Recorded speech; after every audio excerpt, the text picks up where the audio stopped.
This is the fairy tale story of Cinderella. It is brought to you by Stories to Grow By. Once upon a time, a girl named Cinderella lived with her stepmother and two stepsisters. Poor Cinderella had to work hard so the others could rest. It was she who had to wake up each morning when it was still dark and cold to start the fire. It was she who cooked the meals. It was she who kept the fire going. The poor girl could not stay clean from all the ashes and cinders by the fire.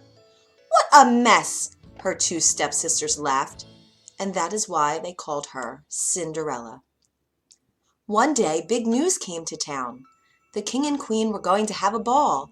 It was time for the prince to find a bride. All of the young ladies in the land were invited to come.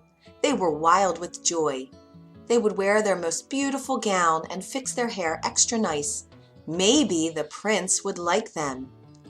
At Cinderella's house, she now had extra work to do. She had to make two brand new gowns for her stepsisters. "Faster!" shouted one stepsister. "You call that a dress?" screamed the other. "Oh dear," said Cinderella, "when can I—" The stepmother marched into the room. "When can you what?" "Well," said the girl, "when will I have time to make my own dress for the ball?" "You!" yelled the stepmother. "Who said you were going to the ball?" "What a laugh!" said one stepsister.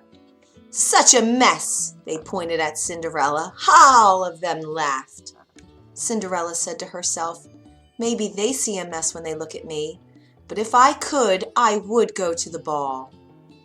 Soon the time came for the stepmother and stepsisters to leave for the big party. Their fine carriage came to the door. The stepmother and stepsisters hopped inside, and they were off. "Goodbye," called Cinderella. "Have a good time." But her stepmother and stepsisters did not turn to see her. "Oh, me," said Cinderella sadly. The carriage rode down the street. She said aloud, "I wish I could go to the ball too." Then, poof! All of a sudden, in front of her was a fairy. "You called?" said the fairy. "Did I?" said Cinderella. "Who are you?" "Why, your fairy godmother, of course, and I have come to grant your wish." "But," said Cinderella, "my wish is impossible." "Excuse me," said the fairy godmother in a huff. "Did I not just show up out of thin air?" "Yes, you did," said Cinderella. "Then let me be the one to say what is possible or not." "Well, then I will tell you," said Cinderella. "My stepsisters and stepmother just left for the ball. I wish I could go too." She looked down at her dirty clothes. "But look at me." "You do look a bit of a mess, child," said the fairy godmother. "Even if I had something nice to wear, I would have no way to get there," she said. "Dear me, all of that is possible," said the fairy godmother. And with that she tapped her wand on Cinderella's head. At once Cinderella was all clean. She was dressed in a beautiful blue gown. Her hair was set up high on her head inside a golden band. "This is wonderful," said Cinderella. "Who said I was done?" said the fairy godmother. She tapped her wand again. At once a beautiful carriage came to be, with a driver and 4 white horses. "Am I dreaming?" said Cinderella, looking around her. "It is as real can be," said the fairy godmother. "But there is one thing you must know." "What is that?" asked Cinderella. "All of this will last only to midnight. At the stroke of midnight tonight, it will all be over. Everything will back to how it was before." "Then I must be sure to leave the ball before midnight," said Cinderella. "Good idea," said the fairy godmother. She stepped back. "My work is done." And with that, the fairy godmother was gone. The driver called out to Cinderella, "Are you coming?" She stepped into the carriage, and they were off. Over at the ball, the prince did not know what to think. "Why do you have that sad look on your face?" the queen said to her son. "Look around you. You could not ask for finer maidens than these." "I know, mother," said the prince. Yet he knew something was wrong. He had met many of the young women.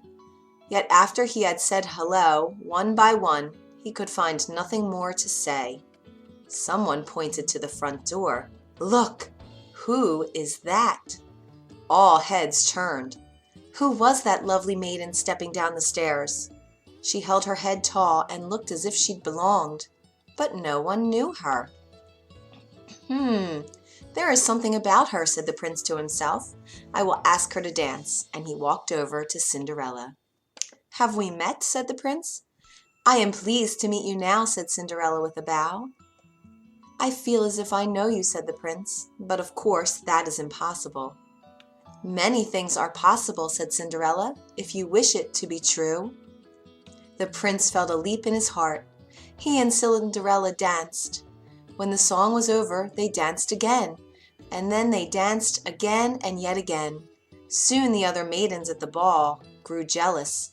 Why is he dancing all the time with her? They said. How rude! But all the prince could see was Cinderella. They laughed and talked and danced some more. In fact, they danced for so long that Cinderella did not see the clock. Dong, said the clock. Cinderella looked up. Dong went the clock again. She looked up. Oh my, she cried out. It's almost midnight. Dong, rung the clock. Why does that matter? Said the prince. Dong, called the clock. I must go, said Cinderella. Dong went the clock again. But we just met, said the prince. Why leave so soon? Dong, rung the clock. I must go now, said Cinderella, and she ran to the steps. Dong, said the clock again. I cannot hear you, said the prince. The clock is too loud. Dong, rung the clock. Goodbye, said Cinderella. Up the stairs she ran. Dong, went the clock. Please, stop for a moment, said the prince. Oh dear, she said as one glass slipper fell off her foot on the stair. But Cinderella kept running. Dong, said the clock. Please, wait a moment, said the prince. Dong, rung the clock. Goodbye! Cinderella turned one last time, and then she rushed out the door. Dong! The clock was quiet. It was midnight. Wait! Called the prince. He picked up her glass slipper and rushed out the door. He looked around, but could not see her blue dress anywhere. This is all I have left from her, he said, looking down at the glass slipper. He saw that it was made in a special way, to fit a foot like none other. Somewhere there is the other glass slipper, he said, and when I find it, I will find her too, and I will ask her to be my bride. From hut to hut, from house to house went the prince. One young woman after another tried to fit her foot inside the glass slipper, but none could fit, and so the prince moved on. At last the prince came to Cinderella's house. He is coming, screamed one stepsister as she looked out the window. At the door, yelled the other stepsister. Quick, said the stepmother, get ready. One of you must be the one to fit your foot in that slipper, no matter what. The prince knocked. The stepmother flew open the door. Come in, she said. I have two lovely daughters for you to see. The first stepsister tried to place her foot in the glass slipper. She tried hard, but it just would not fit. Then the second stepsister tried to fit her foot inside. She tried and tried with all her might too, but no dice. Are there no other young women in this house? Said the prince. None, said the stepmother. Then I must go, said the prince. Maybe there is one more, said Cinderella, stepping into the room. I thought you said there were no other young women here, said the prince. None who matter, said the stepmother in a hiss. Come forward, said the prince. Cinderella stepped forward and sat before him.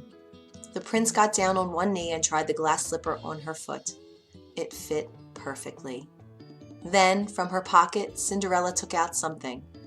It was the other glass slipper. I knew it, he cried. You are the one. What? Shouted one stepsister. Not her, yelled the other stepsister. This cannot be, screamed the stepmother. But it was too late. The prince knew that Cinderella was the one. He looked into her eyes. He did not see the cinders in her hair or the ashes on her face. I have found you, he said. And I have found you, said Cinderella. And so Cinderella and the prince were married, and they lived happily ever after. The end.